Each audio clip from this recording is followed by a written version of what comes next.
Halo Spilllovers, kembali lagi di channel kita. Kali ini kita akan ngebahas satu buah mobil yang satu dia kencang, kedua mesinnya bandel, dan spare partnya kalau kita bilang murah dan terjamin. Nah, mobil belakang kita ini adalah salah satu ownernya, adalah salah satu pemegang juga di cabang kita di Speedjet Kelapa Gading. Bener gak ya? Bener. Bener ya. Itu aja. Kevin. Halo bro. Halo. Apa kabar? Baik. Oke. Nah, satu pertanyaan di awal nih. Apa yang terbesit di pikiran lo kalau misalnya dibilang mobil diesel? Kencang dan murah. Kencang dan murah. Kenapa? Karena pertama harga mobil pasti di bawah harga mobil sport. Dan untuk spare partnya lebih murah. Kita bikin kencang, operaknya juga gampang. Sejak kapan pakai mobil diesel? Jujur pegang mobil ini mobil bekas ngambilnya, ngambil itu tahun 2021. 2021 Jadi, ya? belum terlalu lama lah, baru hampir 3 tahun kurang lebih. Oke. Sebelum itu pakai mobil apa? Honda Mobilio. Honda Mobilio. Kenapa pengen dari Honda Mobilio ke diesel? Pertama pengen punya mobil yang muatnya banyak. Oke. Terus bahan bakarnya irit, bisa dipakai morning run. Morning run.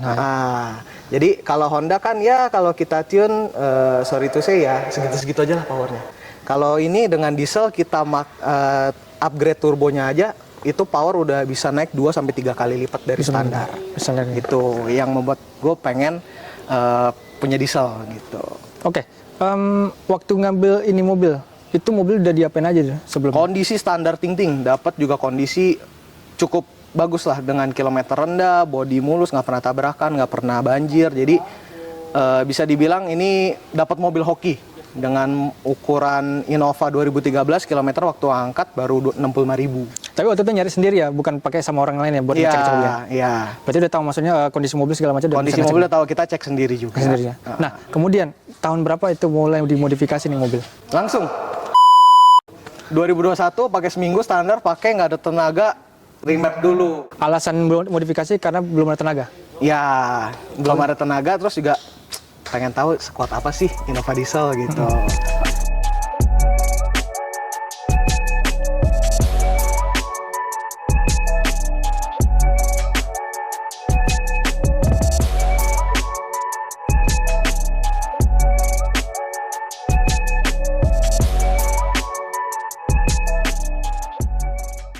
Waktu itu modifikasi yang di awal itu apa? Awal itu pertama kali banget gue pasang intercooler kit dari Flex. Nah itu, dan kebetulan pengen orangnya gue itu demen ngulik mobil. Jadi sempat pasang sendiri sama temen-temen. Alhasil 2 hari 2 malam baru kepasang ini intercooler. Nah setelah pasang intercooler, 2 hari kemudian langsung remap di salah satu bengkel di Jakarta Utara juga. Terus setelah itu merasa, oh kok gini doang ya remap, udah cukup, udah tahu tenaganya. Terus pengen sifat manusiawi keluar lagi, pengen nambah lagi. Gak puas ya? Gue pengen, aduh mobil gue bisa lebih kencang lagi nih, cuma harus ganti apa ya? Nah ketemulah di Speedjet Kelapa Gading. Ya mulailah di situ membangun pelan-pelan. Pertama dari ganti turbonya, ganti turbo, kata tuner kita ini masih kurang nih kayaknya, masih bisa power up lagi. Ganti nozzle-nya. Nozzle kebetulan pakainya, kita jelasin speknya dulu kali ya. Jadi pertama kali ganti turbo itu Flex R31R V2 non-fish, ukuran 44 mili. Non-fish ya? Non-fish, karena kalau denger dari beberapa tuner lebih enak nge-tune yang non-fish. Kalau fish itu lebih buat gaya lah, kita ngomongnya sekarang jangkrik. Ya kan? Nah, kalau gue mikirnya kayak, ya udahlah buat gaya pasti bakal habis masanya gitu. Kan kita kan masalah ganti turbo itu kan buat nyari tenaga, bukan nyari gaya tapi betul. Kalau gue lebih nyari ke tingkat performance-nya, apakah lebih baik apa enggak gitu loh. Jadi kalau nurut kata tuner lah. Jadi kalau kata tuner mending yang non-fish, ya udah gue ambil yang non-fish aja gitu. Setelah ganti turbo, ganti lagi di nozzle-nya bagian bahan bakar. Itu pakai PHC, kalau lo nggak salah itu S51 tipenya. S51 ya? Setelah itu sempat nyoba ikut turun drag, ternyata mobil trouble. Karena waktu itu dragi dapat time 201-nya itu 9,6. Pas turun malah jeblok 10,6. Karena nggak mau shifting, Nggak mau shifting. transmisinya. Jadi transmisi belum diapa-apain sama sekali waktu itu. Sorry, turbo pakai apa? Turbo pakai Flex R31. Kenapa pakai R31? Kenapa nggak pakai F44 gitu? Disaranin tunernya Disaranin seperti itu. juga. Lebih kuat katanya Lebih kuat kalau ya? R31 dibandingkan F44. Lebih bandel ya? Ya, jadi nurut kata tunernya aja lah. Tapi kalau misal pakai R31 yang non VIS ini, turbonya nge-lag atau gimana sih kalau di mobilnya?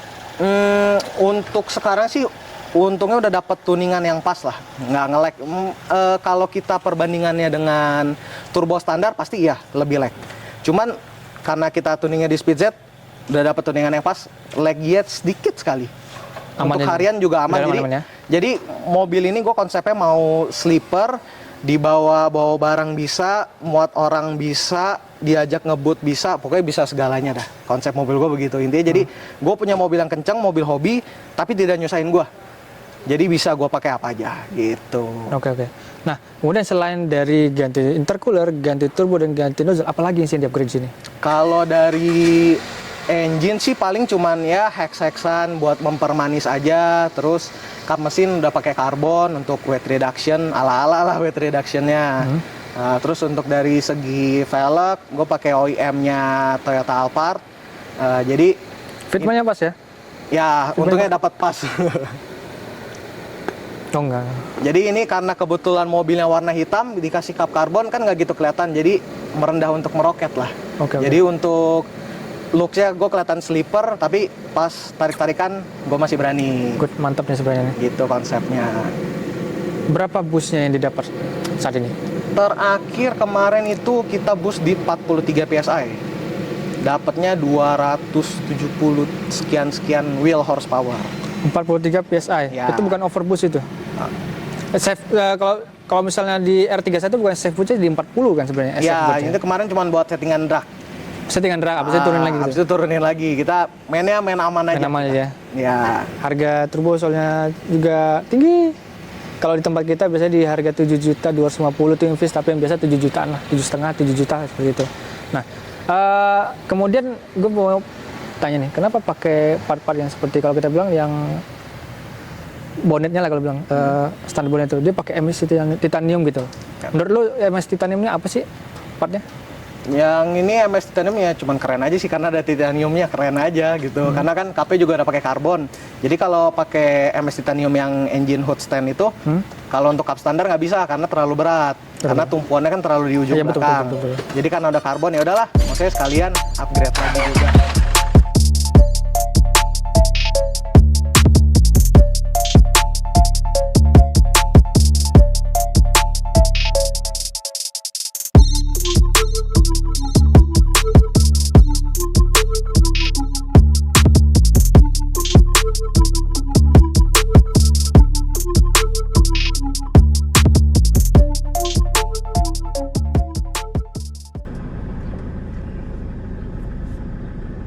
Turbo. 44. Oh, 44. Ah. I see boot.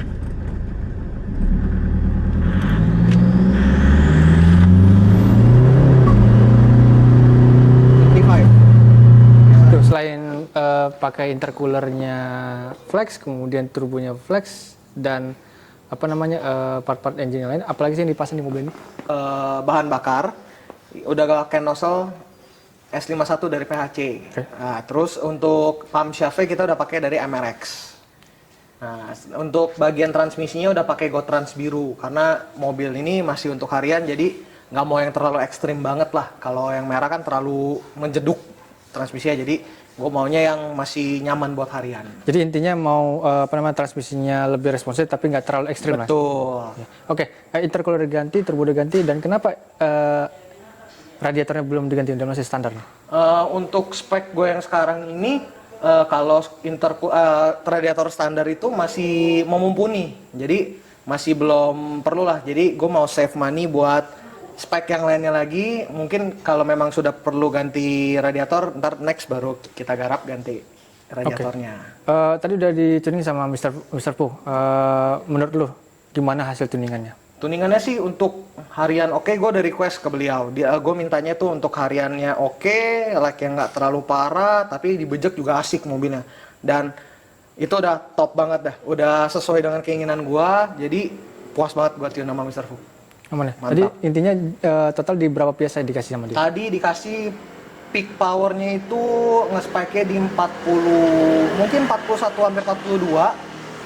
Untuk langsamnya di 35 PSI. 35 PSI. Nah, jadi kita main aman aja. Main aman ya sekarang. Ya. Yang penting bisa harian, bisa juga ya buat Betul. kenceng-kencengan di jalan lah. Betul. Kalau kita bilang. Dan kemudian balik lagi bagian aksesorisnya. Tadi gue belum sempat nanya di dalam itu diisi apa ya dengan aksesorisnya? Kalau interior sih gue nggak banyak sentuh ya, paling cuman tambahin boost gauge, CRP meter, terus sama Luffy. Jadi itu sebenarnya untuk support gue memantau kondisi mesin aja sih di dalam. Jadi untuk interior overall masih standar lah. Jadi nggak banyak sentuhan untuk di interior seperti itu. Nah, tenaganya kalau kita bilang udah sangat tinggi nih. Nah, bagaimana dengan kekuatan kaki-kakinya? Apakah ada di upgrade atau gimana? Kalau kaki-kaki jujur ngomong, gue cuma baru ganti velg doang. Untuk sisanya, untuk per, untuk shock gue masih standar. Mungkin nextnya bakal gue garap di bagian kaki-kaki. So sorry, ini kan maaf kata mobil tangan kedua seperti itu kan? Iya betul. Udah tahun-tahun tinggi kalau kita bilang. Nah, apakah suspensi standar dan per standar itu masih aman buat tenaga seperti itu? Surprisingly masih nyaman banget. Ini mobil dari 2013 belum pernah ganti shock, belum pernah ganti kaki-kaki. Overall cuman gue udah cek aman semua dan bantingan masih nyaman banget kayak mobil baru aja. Surprisingly itu hebatnya Toyota, harus diakui. Itu hebatnya. Nah, jadi kalau misalnya mobil-mobil Toyota memang engine kemudian part-partnya juga oke lah kalau kita bilangnya tahan lama seperti itu. Ya, dan harganya juga nggak menguras kantong sama sekali sih, masih affordable banget lah untuk kita ganti part yang stok ya. Kalau ini kan hitungannya kalau untuk bagian engine udah upgrade, ya memang pasti lebih mahal dibandingkan part-part stok. Nah kalau untuk stoknya sih itu affordable banget lah. Untuk mobil disiksa oke banget lah. Oke banget ya. Udah mantap. Dan kenapa diganti velgnya dipakai velg Velfire? Kenapa nggak pakai model velg yang misalnya kita pakailah Reborn ke atas segala macam? Konsep gue sebenarnya gini, sleeper car. Cuman ketika di jalan ada yang macam-macam nih, gue bejek nggak kalah mobil gue. Orang ngeliatnya paling Innova standar paling remap doang.